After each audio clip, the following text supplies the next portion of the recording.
Hey, what's up? Right now you're all working on stuff and I'm making this video for you in the future. Here's what you look like in the past.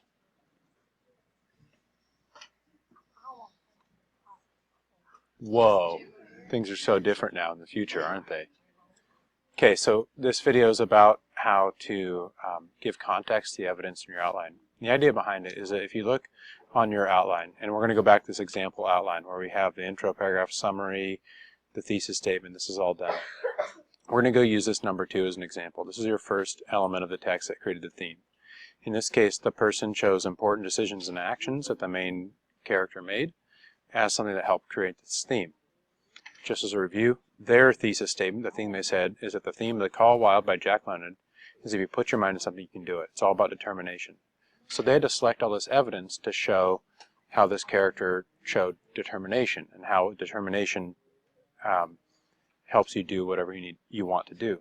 And so they have to first start by thinking about, so what were important decisions and actions that showed determination and success through that. And they did that. Right here is a quotation. So the quotation they used was, "He was not so large. He weighed only 140 pounds. Hunting and kindred outdoor delights had kept down the fat and hardened the muscles." So at this point, when you get to here, you should have already done this. You should already have quotations that are ready to go. The next note you're making in your outline is context. And context is like, okay, so what was happening in the book at that point? Because if you think about your reader being unfamiliar with your text, your audience, the person who's going to read your essay, would have read this summary, and they have a bit of an idea, but they don't know what was happening at this moment in the text.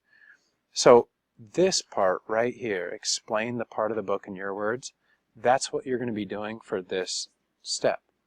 And just make a note to yourself. When you go to write your essay, you might put in more words, you might put in transitions, you might put in some extra details, but right here, just make a note to yourself. So this person said, Buck wasn't the strongest dog, he worked and worked every day, he trained super hard to gain muscle. So this is this person's note about what was going on in the book when this happened. And then, I'm going to delete this analysis part because you're going to do that later. Here's the next one. So for B, which actually spans over 2 pages, right here to right here, the quotation they already had in place was, when Buck earned $1,600 in 5 minutes for Thornton by pulling 1,000 pounds, he made it possible for his master to pay off certain debts. This one's a really good example because if you think about a reader reading this, like, and you guys probably, you're reading this like, what's going on in the book? So the person would need to explain that part of the book before they use the quotation. And the idea in general in your writing is to leave your reader with as few questions as possible as they read the text. Give them answers and information up front, and then give them the part of the story that might be confusing. So in this case, they would first write, Buck's master would place bets on Buck's strength. Now anyone who reads it's like, okay, cool, I get what's going on. And then they use the evidence from the book, which now makes sense to anybody who reads the text.